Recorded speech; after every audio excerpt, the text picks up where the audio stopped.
زیادہ دن دنیا میں تشریف فرما نہیں رہیں گے۔ چنانچہ حضرت عمر رضی اللہ تعالی عنہ نے جب یہ سورہ سنی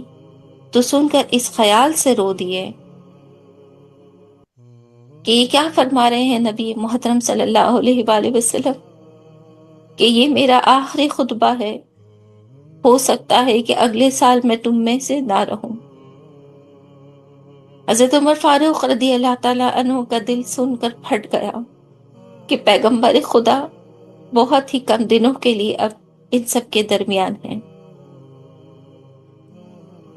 سید عالم صلی اللہ علیہ وآلہ وسلم نے خطبے میں فرمایا کہ ایک بندے کو اللہ تعالیٰ نے اختیار دیا ہے، چاہے دنیا میں رہے چاہے اس کی بقا قبول فرمائے، مگر اس بندہ القا نے اللہ رب العالمین کی اختیار کیے ہوئے اس باب پر اپنی جان کو قربان کرنے کے لیے رضامندی دے دی ہے۔ حضرت ابو بکر صدیق رضی اللہ تعالی عنہ نے فرمایا، یا رسول اللہ،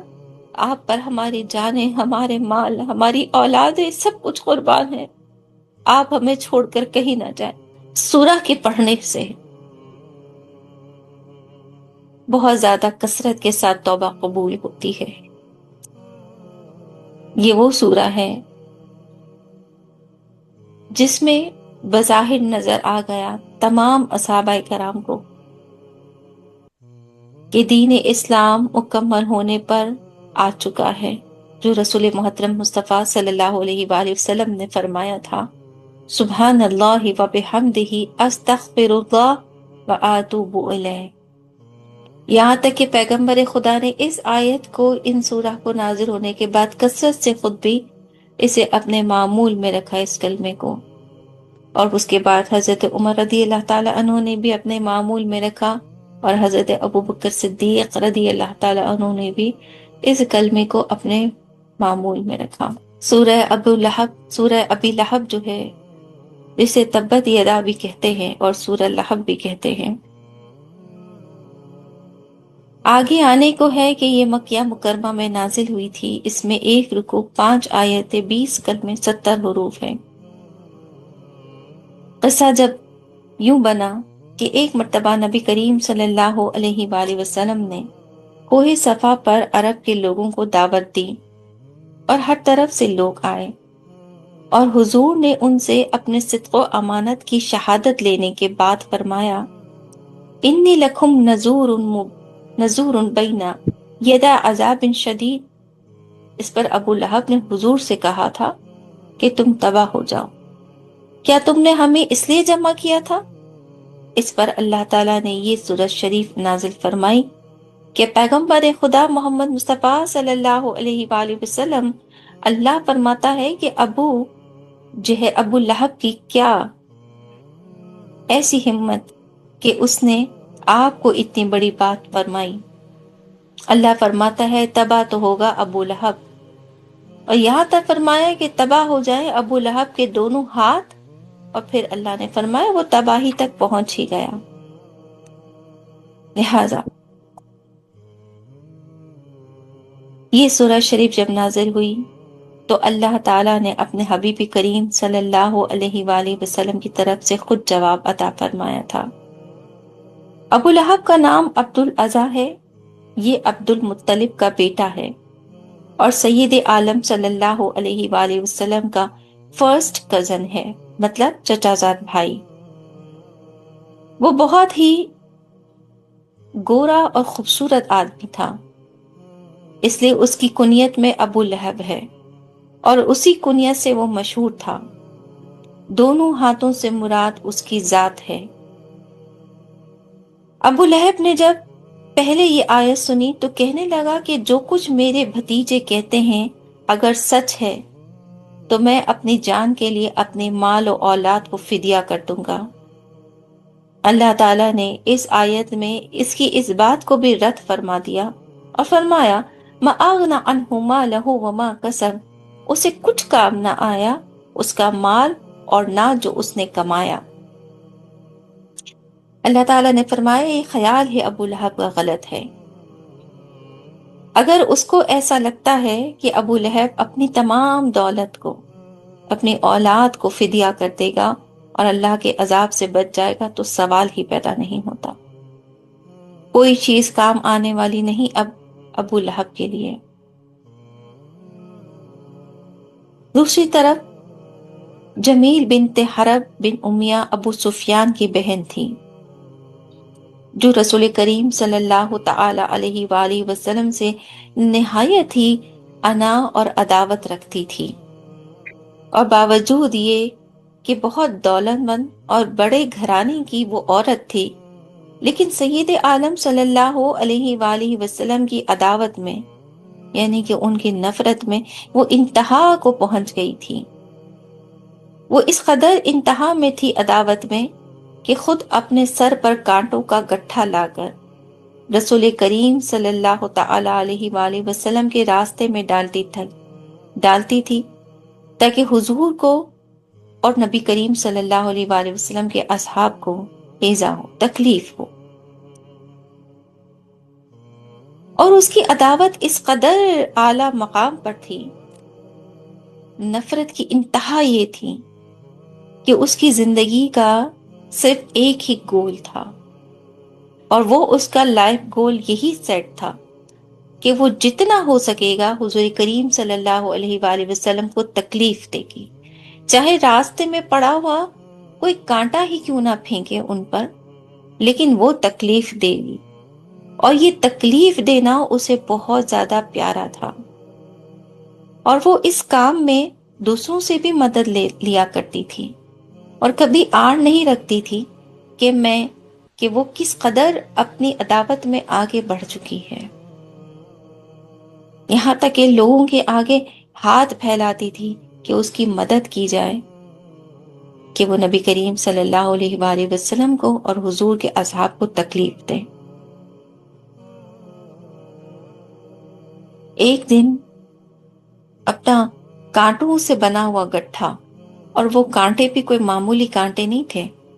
یہ کوئی گلاب کے پھول پر لگا ہوا کانٹا نہیں، بلکہ ایسے بڑے بڑے خطرناک کانٹے جنگلوں سے توڑ توڑ کر آتی تھی، اور اپنے سر کے اوپر گٹھا باندھ باندھ کر لاتی تھی۔ یہ جب راستے میں پھینکتی تو اصحابہ کرام کو اور حضور کریم صلی اللہ علیہ وآلہ وسلم کو خود اٹھانے میں بھی تکلیف ہوتی تھی۔ اصحابہ کرام کے ہاتھ چھل جایا کرتے تھے، کبھی ہاتھ زخمی ہو جاتے تھے، اور کبھی ہاتھ سے خون بہنے لگتا تھا۔ لہذا ایک دن اس کے جو گندے ڈیزائرز بنا کر آگے بڑھ رہی تھی، تو اس کے سر پر کانٹوں کا بہت بھاری گٹھا تھا۔ ایک روز یہ بوجھ اٹھا کر لا رہی تھی کہ تھک کر آرام کرنے کے لیے ایک پتھر پر بیٹھ گئی۔ ایک فرشتے نے اللہ رب العالمین کے حکم سے اس کے پیچھے سے اس کے گٹھے کو کھینچا، اور وہ گٹھا جو کہ کانٹوں سے بھرا ہوا تھا، اور اس گٹھے کے اوپر جو اس نے مضبوطی کے ساتھ رسی باندھی ہوئی تھی، وہ رسی اسی کے گلے میں پھنس گئی۔ جیسے ہی وہ رسی اس کے گلے میں پھنسی تو کانٹوں نے اس رسی کو زور سے کھینچ لیا، اور جیسے ہی کانٹوں نے زور سے رسی کو کھینچا وہ اسی وقت ہی مر گئی۔ اللہ تبارک و تعالیٰ فرماتے ہیں کہ اللہ کے لیے بہت آسان تھا اپنے حبیب محمد مصطفیٰ صلی اللہ علیہ وآلہ وسلم پہ اوپر کیے ہوئے ہر ظلم کا بدلہ لینا۔ یہ تو صرف پیغمبر خدا صلی اللہ علیہ وآلہ وسلم کی وہ میٹھے بول تھے، وہ میٹھے دعائیں تھیں، جس میں وہ ہمیشہ کہتے تھے کہ نہیں اللہ، نہیں اللہ، انہیں برباد مت کرنا۔ ہو سکتا ہے کہ ان میں سے کوئی تیرا نام لیوا، دین اسلام کا نام لیوا، انہی میں سے، انہی کی اولادوں میں سے کوئی پیدا ہو جائے، اور پھر ان کے بعد وہ نسلیں چلیں جو قیامت تک اللہ تیرے سوا کبھی کسی کی عبادت نہ کریں۔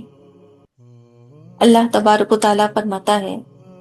کہ عبادت کا درجہ تو یہ ہے نا کہ اللہ کے سوا کبھی کسی کی عبادت نہ کی جائے۔ لہٰذا اللہ تعالیٰ سورہ اخلاص میں جو کہ مکہ مکرمہ میں داخل ہوئی ہے اور کچھ کے نزدیک مدینہ منورہ میں بھی نازل ہوئی ہے، اس میں 1 رکوع 4 آیتیں ہیں، 15 کلمے ہیں، 27 حروف ہیں۔ یہ جو سورہ نازل ہوئی، اس میں اللہ رب العالمین نے ایک ہی بات کی طرف تو انسانوں کا دھیان رکھا ہے، اور وہ یہ کہ اللہ کے سوا کوئی عبادت کے لائق نہیں، اور خود اللہ تعالیٰ نے اس تعریف میں اس سورہ میں خالصتاً صرف اللہ نے اللہ ہی کی تعریف بیان فرمائی ہے۔ حدیث شریف میں ہے کہ اس سورت کو پڑھنے کی بہت فضیلتیں ہیں، اور فرمایا جاتا ہے کہ جو شخص اسے 3 مرتبہ پڑھ لے اسے تہائی قرآن مجید پڑھنے کا ثواب مل جاتا ہے، مطلب 1/3۔ اور اگر اسے خلوص نیت کے ساتھ 3 مرتبہ اور پڑھ لیا جائے تو پھر پورے قرآن کی تلاوت کا ثواب مل جاتا ہے۔ ایک شخص نے سید عالم صلی اللہ علیہ وآلہ وسلم سے عرض کیا کہ مجھے اس سورہ سے زیادہ اور کسی سورہ سے اتنی محبت ہی نہیں۔ نبی کریم صلی اللہ علیہ وآلہ وسلم نے فرمایا کہ تجھے تیری یہی محبت جنت میں داخل کر دے گی۔ سبحان اللہ۔ اس سورہ میں کچھ شان نزول بھی ہے۔ کفار نے سید عالم صلی اللہ تعالی علیہ وآلہ وسلم اور اللہ رب العزت الجلال کے متعلق طرح طرح کے سوال کیے تھے۔ کوئی کہتا تھا کہ اللہ کا نسب کیا ہے، تو کوئی کہتا تھا کہ وہ دکھنے میں کیسا ہے، سونے کا ہے یا چاندی کا ہے، لوہے کا ہے یا لکڑی کا ہے، کس چیز کا ہے یہ خدا۔ کسی نے کہا کہ وہ کیا کھاتا ہے، وہ کیا پیتا ہے۔ کسی نے کہا کہ یہ جو ربوبیت ہے کیا یہ اللہ کو ورثے میں ملی ہے، اور اگر ملی ہے تو اس کا کون وارثدار ہوگا۔ ان کے جواب میں اللہ تعالیٰ نے یہ سورت نازل فرمائی اور اپنی ذات و صفات کا بیان فرمایا کہ اے جاہلانہ خیالات رکھنے والوں، تمہیں کیا معلوم، تم جو تاریکیوں میں رہتے ہو تمہیں کیا معلوم، تم جو صرف اپنی ذات کی انا میں گرفتار رہتے ہو تمہیں کیا معلوم کہ رب العالمین کی ذات و صفات صرف اور صرف انوار ہی ہے، صرف اور صرف انوار ہی ہے۔ پاک ہے وہ خدا جس کا کوئی شریک نہیں ہے۔ جہاں تک کی بات کرتے ہو ربوبیت کی، تو سنو کہ ربوبیت اور ولویت میں صفات عظمت و کمال کے ساتھ رب العالمین ہے، اور اللہ رب العالمین نہ ہی کوئی چیز کھاتا ہے اور نہ ہی کوئی چیز پیتا ہے، وہ ہمیشہ سے ہے اور ہمیشہ رہے گا۔ اور کیونکہ اللہ رب العالمین کا کوئی بھی مجانس نہیں، لہذا اللہ کی اس ربوبیت میں اللہ کا کوئی بھی وارثدار نہیں۔ اور کیوں کر وارثدار ہو، اللہ فرماتا ہے کہ جس کا وارث بن جائے وہ تو 2 ہو جاتے ہیں، اور تمہارا اللہ تو ایک ہے۔ لہذا اللہ فرماتا ہے اے میرے بندو فرماؤ، قل تم فرماؤ، هو اللہ احد، وہ اللہ ایک ہی ہے بس، اور ہمیشہ ایک ہی رہے گا، اور بہت بے نیاز ہے، بہت بے نیاز ہے۔ جب دینے پر آ جائے تو پوچھتا نہیں کہ کتنا چاہیے، دیتا جاتا ہے اپنے بندوں کو۔ فرماتا ہے مجھ سے دعا کرو، میں تمہاری دعاؤں کو قبول کروں گا۔ کھلاتا ہے، پلاتا ہے۔ اس کائنات کے اندر جتنی مخلوقات ہیں وہ صرف اور صرف اللہ ہی کے حکم کے تابع ہیں، اور اللہ فرماتا ہے کہ وہ اس قدر بے نیاز ہے کہ اللہ کے خزانے میں کبھی کمی نہیں آ سکتی، کبھی بھی کمی نہیں آ سکتی۔ اللہ پاک فرماتا ہے سنو اے میرے بندو، سنو اے میرے بندو، تم اپنے رب کی ذات کریمی کو اس وقت دیکھو گے جب تمہیں تمہارا اللہ جہنم کی آگ سے بچا کر جنت میں داخل فرما دے گا۔ تم اپنے خالق حقیقی کا جلوہ اس وقت دیکھو گے جب تم جنت میں جا رہے ہوگے انشاءاللہ، جب تمہیں کنگن پہنائے جائیں گے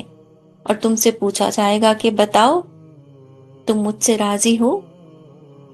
اور اللہ فرماتا ہے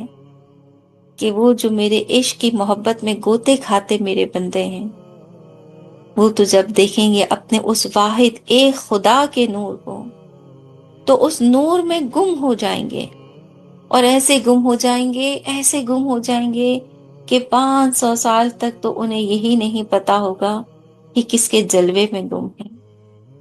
وہ اللہ کا نور جو ہر طرف ٹھنڈک ہی ٹھنڈک بکھیرتا ہے، وہ اللہ کا نور جس کے سائے میں عرش ہے، وہ اللہ کا نور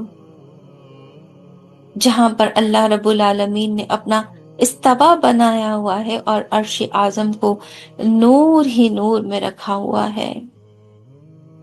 وہ ایک ہے، وہ بے نیاز ہے، اور اس کی بے نیازی کا عالم یہ ہے کہ اس سے جب مانگو، جو مانگو، جیسے مانگو، جس حالت میں مانگو، بس اللہ ہی سے مانگو، وہ تمہاری دعاؤں کو قبول کرتا ہے۔ اور اللہ فرماتا ہے کہ میری بے نیازی کا عالم یہ ہے کہ جب مجھ سے مانگو تو اس میں اگر مت رکھو، شک مت رکھو، وہ تمہیں بے نیاز کرے گا ہر اس ایک چیز سے جو تم نے اللہ سے طلب کی ہے۔ اور تمہارا رب العالمین وہ ہے جو کہ خود قرآن مجید میں اپنی اس فائنل بک کے اندر اعلان فرماتا ہے اپنی کلیئر اسٹیٹمنٹ کے ساتھ، وہ جو عیسائی پرست ہو چکے، جو عیسیٰ علیہ السلام کو اللہ کا بیٹا کہتے، وہ سن لیں اور سمجھ لیں کہ عیسیٰ علیہ السلام خدا کے بیٹے نہیں ہیں، کیونکہ اللہ رب العالمین کی کوئی اولاد نہیں، اور نہ ہی اللہ کو کسی نے پیدا کیا ہے، وہ نور ہے، وہ وحدہ لا شریک لہ ہے، وہ بس ہے، وہ بس ہے، وہ انتہا سے ہے، وہ ابد سے ہے، وہ شروع سے ہے، وہ آخر سے ہے، بس وہی ہے، وہی ہے، وہی ہے، وہی ہے بس۔ نہیں ہے عیسیٰ علیہ السلام اللہ کے بیٹے، وہ صرف اللہ کے پیغمبر ہیں۔ رہتی دنیا قیامت تک یہ فائنل سٹیٹمنٹ اللہ تعالیٰ کا قرآن مجید کی لاسٹ 3rd آیت کے اندر اللہ نے دے دیا، اور چھوٹے سے الفاظوں میں دے دیا، قل هو اللہ احد، کہو اللہ ایک ہے، اللہ الصمد، لم یلد ولم یولد، نہیں ہے کوئی اس کی اولاد، نہ اللہ نے کسی کو پیدا کیا ہے، اس کا کوئی وارثدار ہے ہی نہیں۔ اب اگر کوئی سمجھنا چاہتا ہے نا تو وہ اس آیت کو سمجھ لے، اور ساتھ میں پھر ایک تیسرا فائنل اسٹیٹمنٹ اللہ تعالیٰ کا، اور بہت کلیئر، بہت ٹرانسپیرنٹ، وَلَمْ يَكُنْ لَهُ كُفُوًا أَحَدٌ، اور نہ اس کا کوئی جوڑ ہے۔ مت کہو ماں مریم کو ایسی وہ بات جس کے بارے میں تم جانتے نہیں، اللہ فرماتا ہے۔ اور مسلمانوں کو حکم فرمایا کہ چاہے تمہارے پاس انجیل والے لاکھ شواہد لے کر آ جائیں اور تم سے پوچھیں کہ اگر ماں مریم عیسیٰ علیہ السلام کی والدہ ہیں تو بتاؤ کہ پھر وہ بغیر میرج کے کیسے ماں بنی، تو ان سے کہہ دینا کہ اللہ رب العالمین نے حضرت آدم علیہ السلام کو اور ماں حوا کو بن ماں باپ کے پیدا فرمایا، تو پھر تم کیا کہو گے حضرت آدم علیہ السلام کو اور ماں حوا کو؟ انہیں تو کہتے ہو کہ وہ ایڈم ہے، کیونکہ تمہارے سامنے کوئی پریگننٹ ماں نہیں ہوئی، کیونکہ تمہارے سامنے کوئی والد نہیں آیا، اس لیے تو وہ وحدہ لا شریک لہ، جس نے آدم علیہ السلام کو اور ماں حوا علیہ السلام کو بن والدین کے پیدا کیا، اس کے لیے کتنا آسان ہے حضرت عیسیٰ علیہ السلام کا وجود دنیا میں لے آنا۔ اور یہ جو اللہ تعالیٰ نے اپنے وجود کو حضرت عیسیٰ علیہ السلام کے وجود کو جو حضرت ماں مریم کے پیٹ میں رکھا، اس کی صرف ایک وجہ تھی، انسان بھول چکا تھا اللہ رب العالمین کو، اور اللہ اپنے اس معجزے سے اس نور کی طرف انسان کی رغبت دلانا چاہتا تھا کہ دیکھ لو اللہ موجود ہے۔ اور فائنل عیسیٰ علیہ السلام کا حضرت ماں مریم کی گود میں اپنی قوم سے بیان فرمانا، یہ اس لیے کہ یہ سمجھ جائیں کہ اللہ موجود ہے، وہ اللہ جس کی عبادت کرنے کا حکم حضرت عیسیٰ علیہ السلام نے دیا، وہ اللہ جسے حضرت بی بی مریم علیہ السلام نے فرمایا تھا واللہ خیر الرازقین ان اللہ یرزق من یشاء بغیر حساب، وہ اللہ جس کی نشانیاں حضرت بی بی مریم نے فرمائی تھی، وہ اللہ اپنے کامل یقین کے ساتھ لوگوں کو بتانا چاہتا ہے کہ اے قوم اور اے اللہ کے بندو سمجھ جاؤ کہ ایک ماں کی گود میں پڑا ہوا بچہ اگر کلام کر رہا ہے تو وہ ماں مریم کی طاقت سے نہیں کر رہا، بلکہ وہ اللہ ہی کی طاقت سے کر رہا ہے۔ اور ماں مریم فرما رہی ہیں ان اللہ یرزق من یشاء بغیر حساب، اللہ جسے چاہے بے حساب روزی عطا فرماتا ہے۔ یہ کلام حضرت زکریا علیہ السلام کے ساتھ کیا ہوا پوری دنیا کو پتا ہے، تو کہاں کہا ماں مریم نے کہ جتنا خیر والا رزق ہے ان کو ان کے شوہر نے دیا ہے؟ اگر ایسا ہوتا تو وہ سب سے پہلے کلام الہی میں کہتی، لیکن نہیں تھا ایسا، اللہ فرماتا۔ ماں مریم نے فرمایا ان اللہ، اللہ نے دیا ہے، تو وہ ماں مریم کا بھی اللہ ہے، عیسیٰ علیہ السلام کا بھی اللہ ہے، مگر وہ کسی کا، اللہ رب العالمین کا کوئی جوڑ نہیں ہے، اور ویسے ہی ماں مریم کا بھی کوئی جوڑ نہیں ہے۔ یہ سب اللہ ہی کے بندے ہیں۔ اللہ تعالیٰ فرماتا ہے جو اپنے رب کو پہچاننا چاہتا ہے وہ اپنے رب کی پہچان صرف ایک ہی بات سے رکھے کہ وہ واحد ہے، اس کا نور ہے تمام جہانوں میں، اس کی کوئی اولاد نہیں ہے، اسے کسی نے پیدا نہیں کیا اور نہ ہی اللہ نے کسی کو پیدا کیا ہے، کیونکہ اللہ کا کوئی جوڑ نہیں۔ اللہ بے نیاز ہے، پوری دنیا کو چلانے والا، ہر چیز اللہ رب العالمین کے حکم کے تابع کے نیچے ہے۔ لہذا اس سورت کے اندر اللہ رب العالمین نے اپنا ایک کمپلیٹ انٹروڈکشن دے دیا، جبکہ اللہ رب العالمین کو ضرورت نہیں تھی کہ وہ انسان کو بتاتا کہ وہ کیسا ہے دکھنے میں، لیکن اللہ نے بتایا، اللہ نے فرمایا کہ نہ وہ سونے کا ہے، نہ وہ پیتل کا ہے، نہ وہ چاندی کا ہے، نہ وہ لکڑی کا ہے، وہ بس صرف ایک نور ہے، بس۔ حضرت موسیٰ علیہ السلام نے جب لم ترانی الا اللہ کی صدا لگائی ہوئی تھی کوہ طور کے پہاڑ پر، اور اللہ تعالیٰ فرماتے تھے لا لا نہیں ہو سکتا، موسیٰ علیہ السلام نے رو کر عرض کی مجھے تو تیرا دیدار چاہیے۔ اللہ نے ایک تجلی دے دی، 70,000 پردوں میں ایک تجلی عطا فرمائی، کوہ طور کا پہاڑ جل گیا۔ بتایا جاتا ہے کہ کوہ طور کا پہاڑ کا سرما اگر کوئی اپنی آنکھوں میں لگائے تو بے نور آنکھیں بھی نورانی ہو جاتی ہیں۔ بہرحال حضرت موسیٰ علیہ السلام بے ہوش ہو گئے، اور جب ہوش میں آئے 40 دن کے بعد تو اللہ سے رو کر پوچھا تھا کہ اللہ کیا کوئی ہے جو تجھے دیکھ سکتا ہے؟ کیا کوئی ہے جو کبھی تجھے دیکھے گا؟ تو میرے اللہ رب العالمین نے فرمایا تھا کہ ہاں موسیٰ، ایک پیغمبر آئیں گے جن کا نام احمد ہوگا، محمد صلی اللہ علیہ وآلہ وسلم کی وہ امتی جن کے سردار پیغمبر خدا صلی اللہ علیہ وآلہ وسلم ہوں گے، وہ جب چاہیں گے اللہ رب العالمین انہیں اپنا دیدار عطا فرما دے گا۔ تو اللہ رب العالمین نے سورہ المومن میں بھی فرمایا سورہ نور میں بھی اس کا ذکر کیا کہ یاد رکھو میرے بندوں، تمہارا اللہ وہ ہے جس کا نور پوری کائنات میں نہیں سما سکتا، لیکن اللہ رب العالمین ایک مومن بندے کے نور میں سما جاتا ہے، ایک مومن بندے کے دل میں سما جاتا ہے۔ مومن بندہ جب چاہتا ہے، جہاں چاہتا ہے، جیسے چاہتا ہے اپنے اللہ کا دیدار کرتا ہے بڑی عجیب بات، ہے بڑی عجیب بات، لیکن کئی حد تک سچ ہے۔ میں اس فلسفے پہ نہیں جاؤں گی آج کے کون کون سی روایات ایسی موجود ہیں، کن کن کو دیدار ہوئے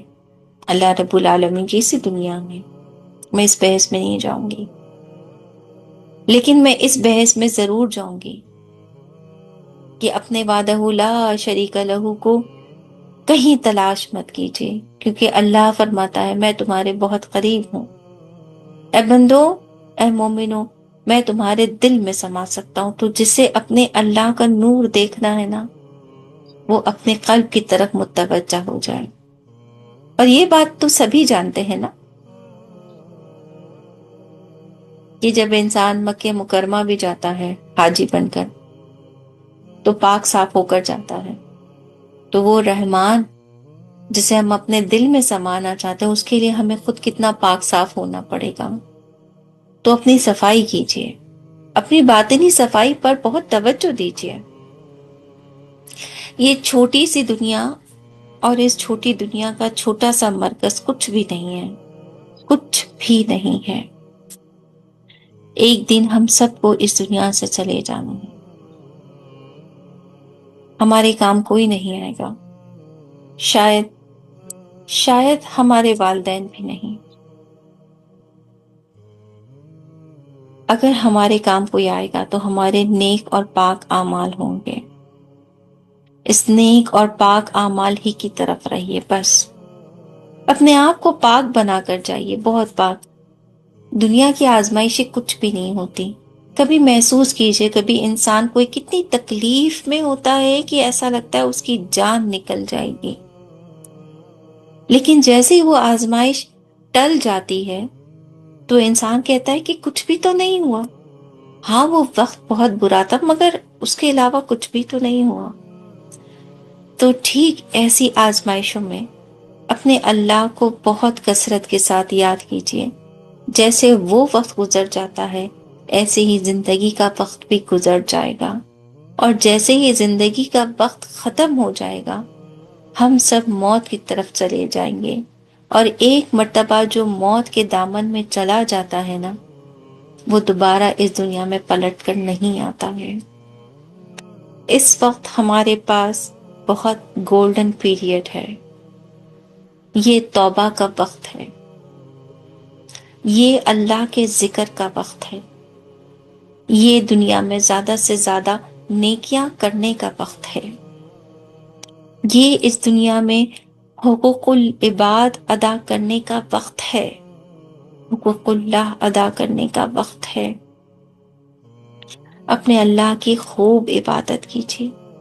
یقین جانیے اللہ سب سے بڑا ہے، معاف کرنے والا، رحم کرنے والا، عدل کرنے والا، غنی کرنے والا، پیار کرنے والا، یہاں تک کہ ہمارے اوپر کیے ہوئے ظلم و ستم کا خود بدلہ لینے والا بھی ہمارا اللہ ہے، اور اللہ کر سکتا ہے، وہ ذوالجلال والاکرام ہے۔ تمام تعریفیں میرے اللہ ہی کے لیے ہیں۔ میرے ساتھ ایک مرتبہ پڑھیے، سبحان اللہ و بحمدہ، استغفر اللہ و اتوب الیہ وما علینا الا البلاغ۔ اللہ رب العالمین ہم سب کو اچھے طریقے سے قرآن مجید پڑھ کر سمجھنے کی توفیق عطا فرمائے، آمین ثم آمین۔